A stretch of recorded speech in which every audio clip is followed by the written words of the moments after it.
ଅପରକ୍ଷରେ ସମସ୍ତ ସାମ୍ବାଦିକ ଭାଇମାନଙ୍କୁ ଓ ଆମର କମିଟି ଭାଇମାନଙ୍କୁ ମୋର ପ୍ରଣାମ।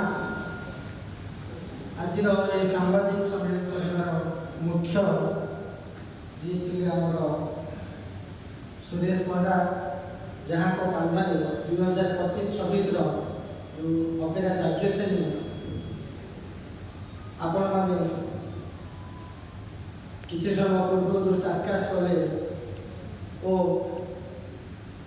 ଯେଉଁ ନୂଆ ଢଙ୍ଗରେ କରିବେ ବୋଲି ଆମର ଚିନ୍ତାଧାରା ସେ ସବୁ ସଫଳ ହେଇପାରିବ ଆମର କମିଟି ବନ୍ଧୁମାନଙ୍କର ଭଲ ପାଇବା ଓ ଆଶୀର୍ବାଦ, ଯାହାଙ୍କ ପାଇଁ ନାଟକ ସଫଳ ରୂପ ନେବ, ଯାହାଙ୍କ ପ୍ରଚେଷ୍ଟାରେ ନାଟକ ଯେଉଁ ଆମେ ଚିନ୍ତା କରୁଛୁ, ଯାହା କରିବାକୁ ଭାବୁଛୁ,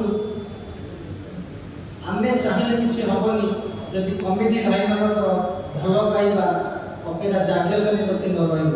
ଏ ସବୁର ଶ୍ରେୟ ଅନୁମତରେ ମୁଁ କମିଟି ବନ୍ଧୁମାନଙ୍କୁ ଦେବାକୁ ଚାହୁଁଛି। ଆଜିର ଏ ଯେଉଁ ଗେଟ୍ ଟୁଗେଦର କରିବାର ମୁଖ୍ୟ ଆଭିମୁଖ୍ୟ ଅପେରା ଯାଜ୍ଞସେନୀର ଡାଇରେକ୍ଟ ରିଲେସନରେ ରହିବ ଅପେରା ଯାଜ୍ଞସେନୀ ସହିତ କମିଟି ବନ୍ଧୁମାନେ।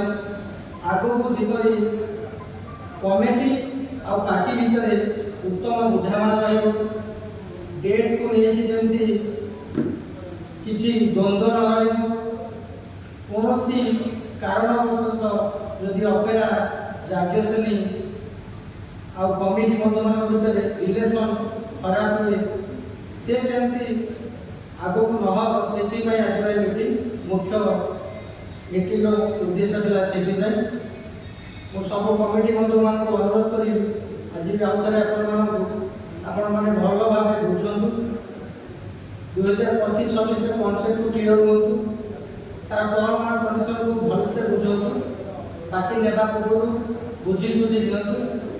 ଆଗାମୀ ଦିନରେ ଆପଣଙ୍କ ସହିତ ଯାଜ୍ଞସେନୀ ପରିବାରର ଏକ ଉତ୍ତମ ବୁଝାମଣା ହେଉ। 2025-26ର 4ଗୋଟି ନାଟକ ତ ଆପଣଙ୍କୁ ଡିକ୍ଲେୟାର ହେଇଛି। ଆଜି ଜେମ୍ସ ବଣ୍ଡର ଗୀତ ଯାହା ଷ୍ଟୁଡ଼ିଓ ଭର୍ସନ ଆପଣଙ୍କ ସାମ୍ନାରେ ଉପସ୍ଥାପନ କରିବାକୁ ମୁଁ ଆମର ଷ୍ଟାଫକୁ ଅନୁରୋଧ କରୁଛି।